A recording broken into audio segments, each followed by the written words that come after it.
no nsia mbo abusuafo mu bibi ache emo akwaba edoba Hytvgh eso anopa no nsia ensam ahodo ayaboa no ene yasi hu nkonya a yede ba besom wo ewo Hytvgh so channel so sekase ebo no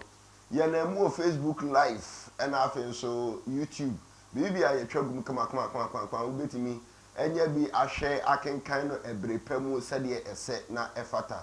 ensam de doso pan channel so mamu de ensantrofo ko twiko breman ekotrocho nyina kpa de ba ye na asemufo so je na hwehwe niwa ehwe mu kro jin samu kama na owi otopete nkrata so na pesema ka hene enso matimi aba begina TV anim na me bebe ensam no sade ete na me de amawo na ensam no hye no so de bedi mu akoti ni bini pani a ono ena ye nkrato obofotene to nkra ede ma mansan ewo Ghana Water Company ano ekire say se ebi a wunsuo o pipe ema nyabotre omo abiebi offices na ahodo nyina obetimi akọ report ewo honom sanso na enrada na eye enkontabuo da World Mathematics Day na eno na empanimfo bi akasa se ye bie akonya bi ede ama ema so hwe asetena mu aya na ema abon kakra pa ewo enkontabuo mu esi ade ye bie akonya bi ede amomo mo ba besua enkontabuo ne pa na omo nso etimi de akọ omonim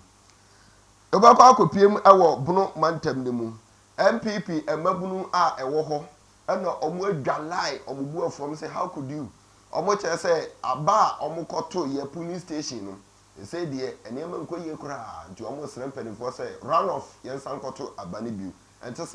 say de mpanifo akato order that say so mo fi enwe ya kana man enya dabre no mpanifo aso enwe omo da enti say mpanifo aso entimi enwe omo da enti say omo timi aba be yensakraye ewo abusuansam bi ka wenum ho ena yesi hu nkonya a ye de ba be so se anopa no nsia akan kase ewo Hytvgh so na channel so se empanisi sa okoto se bodomo si apata so na enye ni pemu na emum obi na ama ne so ede na akwakoso ebi na no payi wonam ka so ade ne mpata mu ba bia bu so ba bi na fu aworo tente bi sese ni mu abusei na ne nante no ko di left right twini nya se press before him na chese anajo no wana obi apia no anajo na no payi ni meko ya dawroma na omo apia ya mi ede kase na ba be so no aseda kase yemfe nkoma Yorke estate wamansa ase ayefo pa nsase ni dem dewa Adom's boutique ntade papa bi na yakosesa de abegu hom ye ya ne akofa ne de abro sarabo hotel omunso ekura yimu me de kase ne ebro se yakoye num na ebre pam ye bekireche omu nyina mu de omo numbers no atudwa kma de amam nyuma ko ya dawroma na omo aso yasene me de kase ne eba besom wo kenkafo anopai eyemme His Excellency Nana Kwame Owusu Nana Tino di achim president yechi ho aba ye ba nsam nchire mu edebro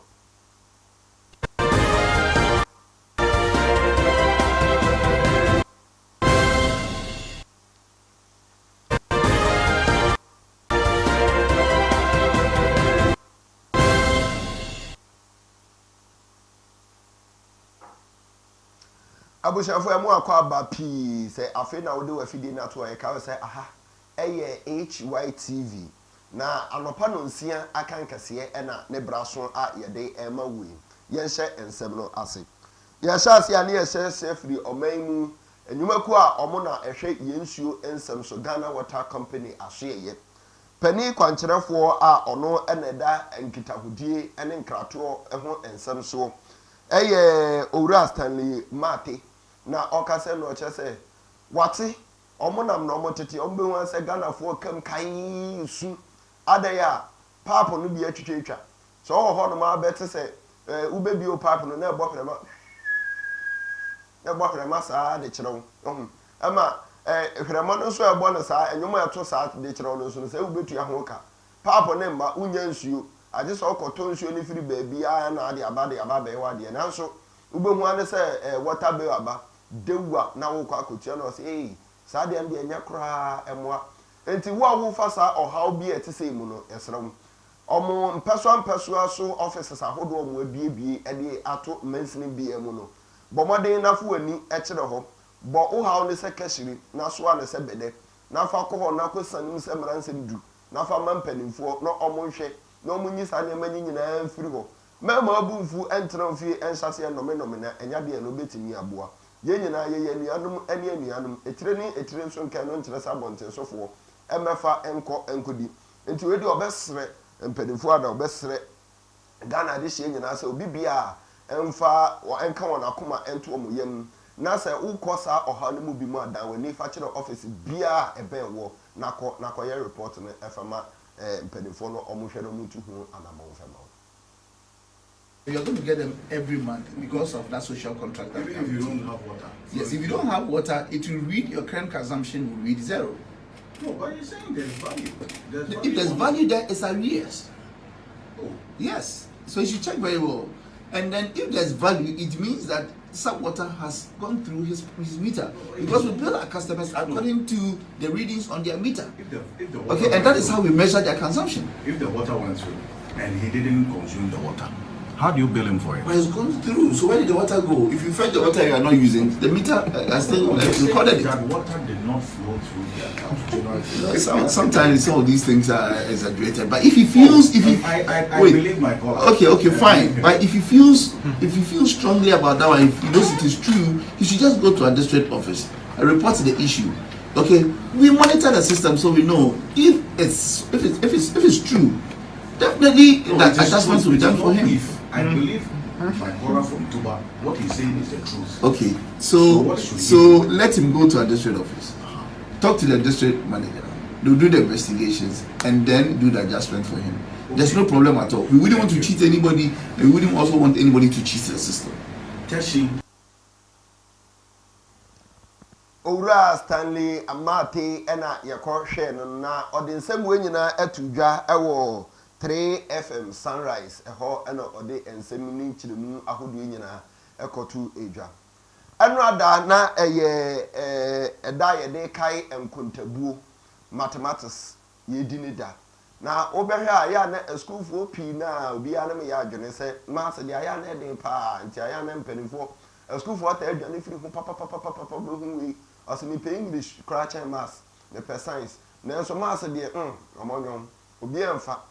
kese ni sua den ububu nkunta no na so de firi esoro de ba fo ma na se unya ye mfomso ketu abi wo emfifi wo no ba bi ana kese de wuye ye nyina no because ibro ni be kase cost 90 amfa bibi asai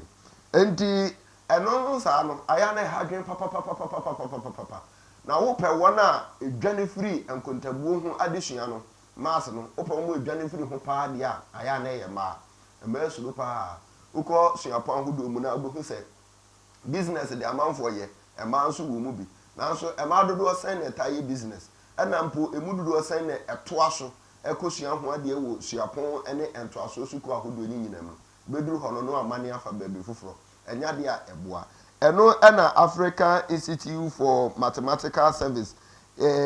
AIMS omo HSM ese omo de abefon kwan ebi ebeba omo bebie dwumadie ahodo bi akyere emma ade na saa ekwan we no omo fa emma nkwan ye be ma mpacho me apply bi na nya de ye be fa omo kyere emma nkwan enkontabuo sane ye be ye betimi aboa wo mo omo atimi agina brane eba na enkontabu ma pani a one nsentrofo ekasa ye eye Prince Osei ono ena ye president tibrekese ede ma ekoiwo emfinfin afem eha. Math and science in general has benefited a lot from diversity. So we need a diversity and inclusion. So we need to make a deliberate effort to encourage more females to come into mathematics and science, and that is what we are doing at AIMS. So we are working on this. We are making a lot of effort across the pipelines. We are at the point of introducing some programs,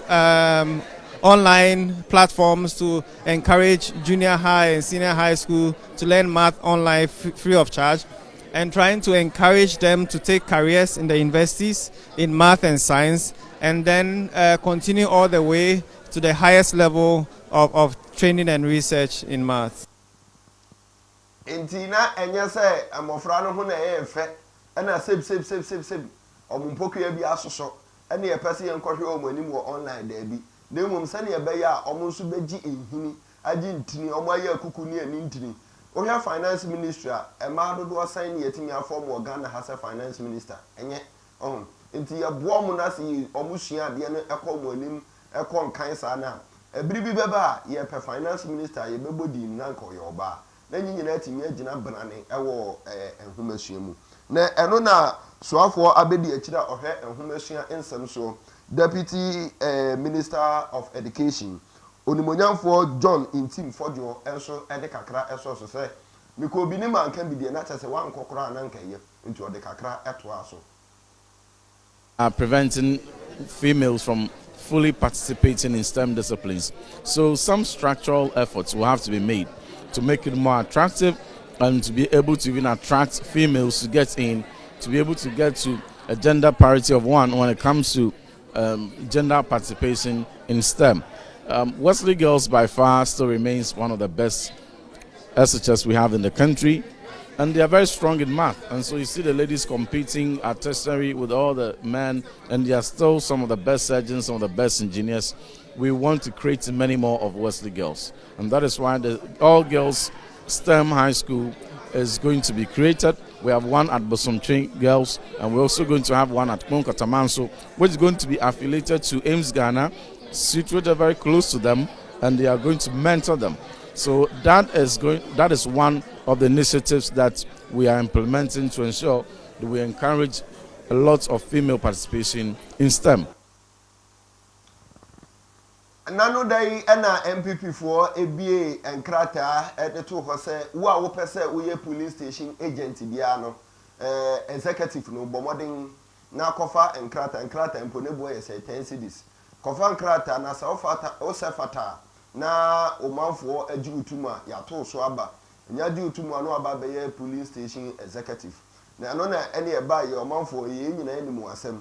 Bebi wo ho no ma bedru ho no na kwabanane eni nua omotimi ate agina na ase yede omakwa akogina boxing ring mu na ohwe ni nua nim Roman Reigns ne Braun Strowman ohwe ni nua nim say ya o say dentina mebe fa form na watum na ne wapoma twede hwe ne hwena no o say gina hona memfa we mo o say bone ketu abi no abonu po na o say akaba akọ say da bia me ya na asan de aka ne kew o say manfa la aso anka wa no so o say da bi mempre o say wa no na de be kasa be tete me no de aka na no so nam so ma enipa bebre na no adidam aprepra ena ebimu so ewa ayansa bia enye ni kakura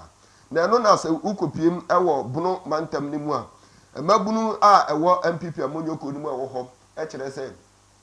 fire forms ekoto aba no ewiamu bukata frakadam bi akoso wo ho no enipa pa omo fa forms no ye disqualify omo nyina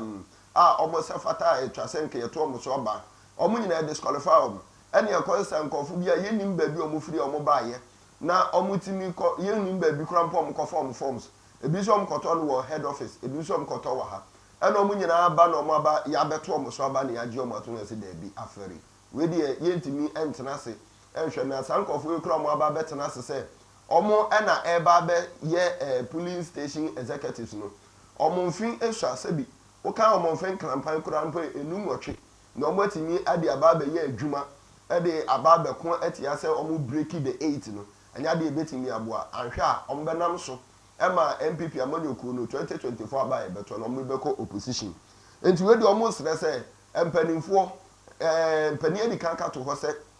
asomrofu enyo ya aya na kraman enya dabre enti se party mpanimfo asom badwo omo pa yie dia age so omo behwe na omo de omo anotumbi na omo be sakremu ema yeto aba no foforo na ekoba bi etwase eko enti sa pa dia se party mpanimfo asom badwo omo no enya dia ebesi owura Ferguson opon yabu a ono ena ye emabunu ya eti nkensen na omo twi momume atwi kwaso yi esese ne eman omo ono ye pani kwankyerefo oda no one ensenkyerefo ekasai ye constituency chairman a group imranti a trese babati abwa ye frebe se macho ene ya ye vigilante for Africa mamum no anase Ghana hano afi no de obe de ne de na mranti na de abaye ni se omo atom print ballot papers na se omo botom eti mrantie mienu omo kwa baako kita ballot papers one na ese ne botom mako 70 na baako so atom printi ballot papers 2 na no so ese ne botom edi so omo ba na omo aspirant omo de ne age na no so opiki 2 a na ne 2 ni se ne botom no omo aye se ntokwasi osa na omo jai 70 ballot papers na omo de agu enti ha adwen papa nti we ye besere mpademfo moma yensa meto aba ne bio enti sade a wayen MPP amanyoku no ebeko opposition 2024 because we mu ni mfi ohwe oboru a okase yetim se yes ogina brane pa owura Ferguson opon yeboa na one ofu simpie na oje apa ne nsentwerofo kasa ye egina emabunu nyina na emu ekasa ma ye nso yetimi kohwe bie no abusua Juma kasia ya ye de brewu nyina no hye ne nso se enyuma ko ya dawroma no mo aso ya sene me ye de kasia no ebrewo aseda kasia no eye Yorke state ansase pani amansase ayefo papa se enya Yorke state e ba ya na nka enim se ensase enfosa esanse se nansan mu ho no beti obi akwakoto na asase na ode ekwakodi ni dwuma bibi akwakosi ni dan wa nya to asase na wi ofa enkofo koso se munkodo asase ne so na langa de fo aba he won de asase ne mamu okay owura abra na adofi na omo age wi a okwakotu foundation yes foundation fee na omo age usi dan na edan si fee na omo age o bodan no so boss fee na omo age u painting fee usi doors ato ano esi seeing doors fee o plastering fee chese bibia wuye bia no omba ba beje ho fee enye ni kakrakrakrakrakra emwo kura wani nka wasase no so ubedwane agya dan ne ho esanse langas aye so ma wo ho kura uja wo yire no ma wo fie na wo yem hyeso abrante enti sesi ane de Yorke state abebie ye ni papa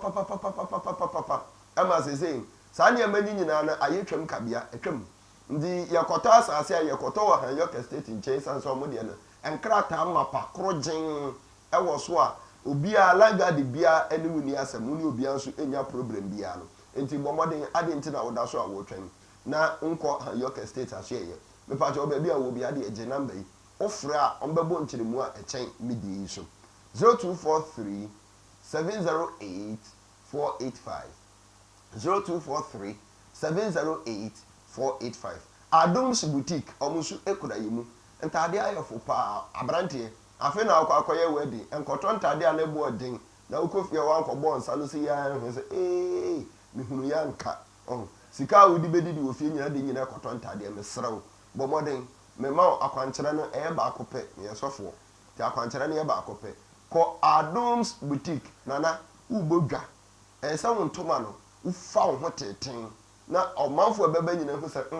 nana ntoma no kama no enti ade o twen dey me ba chobra Adams boutique na yemwo yenyi ntade papa ne bo nso wofom asi yini low na shane high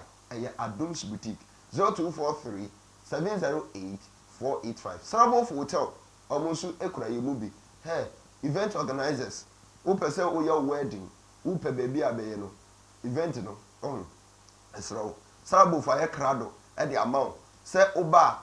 environment ne daso swimming pool papa bi hotel room no fine pa ukoda so a abrante o no yire na ekoi o dampa no so atimi o be yire oba no emu afre o miwura oba de ohia nso o be yire ni yi ntini efre no me yire ni pa me yire no nti o yire ni yi a o be fre o miwura ches we wura ni yi pa Sarabo hotel o mo na ebetimi abo amasa ne waware no ebetimi aso 0242 2292 asempa eyetiawa yento akase abo no so yeto aso ani ye kwa akwie ye nkase no ewo enkwanta south ewo oti mantem no mu na empanimfo a ewo ho eche say they say oxygen eho akwa atwe se obi yade ye na yede no ato ambulance mu na yede oxygen esine so ebi a ahoden a ode be home emframa obo ade de adom ye no ahoden ni bi ni ho enti agese ye fa abefo kwan so e de duro be huru wura ne hini mu ne ye pompe mframa na yɛde nduro ni adeɛ afrafra mu ama ayɛ mmerɛ mframa pɛkyɛ asa akora foforɔ sɛbi ne to ho no mframa pɛkyɛ na nkɔ no so atwe no mi egu ne yam wa asa wanya oyere na wate ase deda ase na etimi aboom no ɛho akɔ atwe ni nyinaa yɛ sɛ ambulance no ɛnneɛma akade a etwa so didi dwuma ɛwɔ ambulance nsensem no ɛyɛ den papa enti ama ɔmo ani etutu aka ɔmo nsɛm pani a ɔno ɛne ɔno ɛna ɛda ɔmantam yi nyinaa no ɔhɛ ambulance nsɛm soɔ na emu nneɛma emergency technician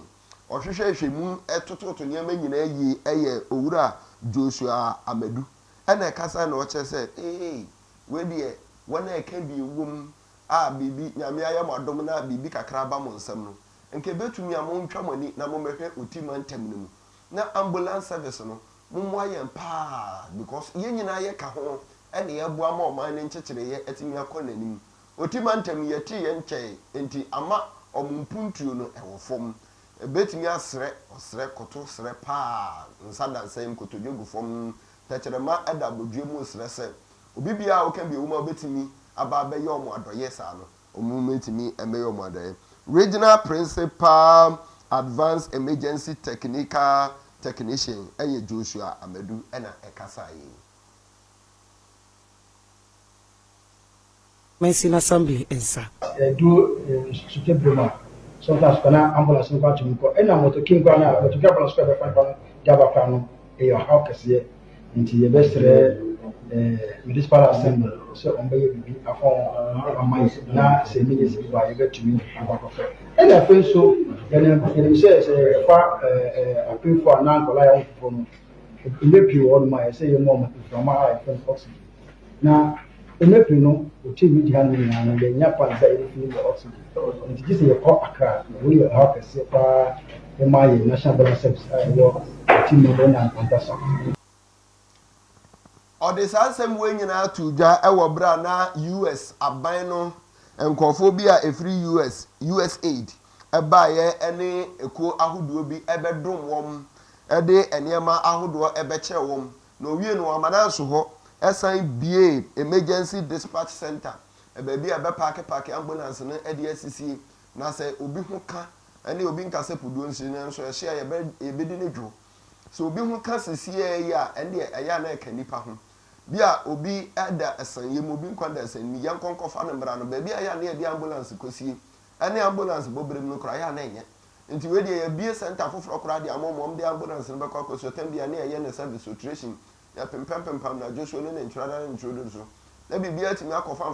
fan ne ye boss ahwe ne ye timi adu ho ne akofa nipa ne ye de no akọ ba bia etwa se ye de ne ko na eno achi no na Dr. Muhammad Ali ono enso eche se saa niam we nyina no eboa eka enhyehyeye a yede efa enipa efiri baabi ede ne kɔ baabi se eka se ebi a nipa somasi eya Reda hospital hospital efo no omo ho adi ntiminti yempia no emfa ne nkɔ hospital bi a ekwan a enhyehyeye a ye fa so ni apagya de na to ambulance na wa obi a mi ekwam ne yede na kɔ hospital bi no akɔ gya ya hwɛ no we ebetimi aba papa ene ma betimi akona ni kase enim eni the National Ambulance Service any Ghana Health Service the back boom implementing interventions are ebetimi promote the survival of women and children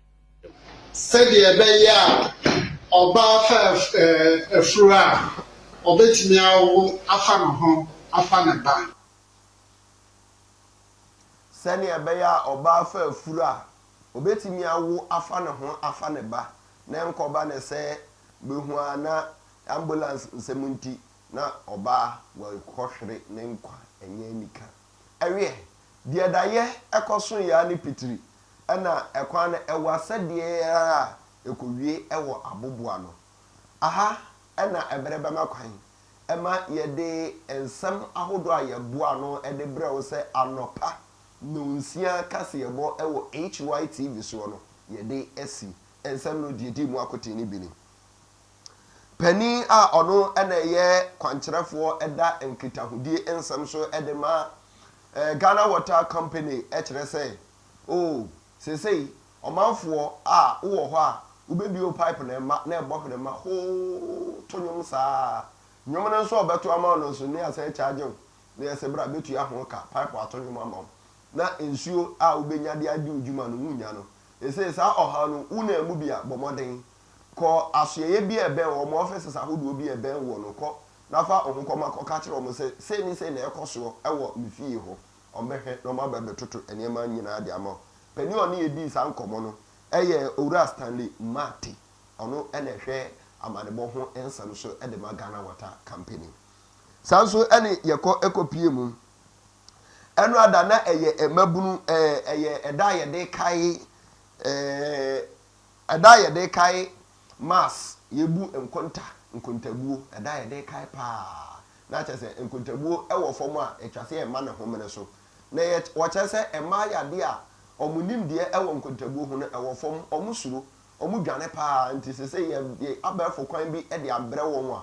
ye bie e de ato a e ma ne ye befo omudodo ni akyerɛkyerɛ wɔn nkontabuo na ɔmo atimi ahwi agina brane ɛwɔ nkontabuo mu ensɛm bi ka wenum ho ɛne esi ho nkonya a yɛde ɛbɛsom sɛ anopa no nsia aka nkaseɛ ɛwɔ Hytvgh so nimako ya dawroma na ɛsɔ yasene yɛmfa seda kaseɛ mfa nkɔma han Yorke state nsase yɛfo Adams boutique ntadeɛ no so dɔɔso paa Sarabo hotel nso egyina yɛkyi a ɔno nso ede nanimunyam eta yechi ma ye niema timi say yes Sarabo weekends ye kokoda horma timi say niema ko yi pa event organizers ye ton safro bia omo ena yeso yasene me ede kase na ebesom ho yeso su Semenhyia the triple action ede Yorke morning no ebaba aba beto aso okenkanfo anopei eye ni His Excellency Nana Kwame Owusu Nana Tino the President. If you have Semenhyia Baba.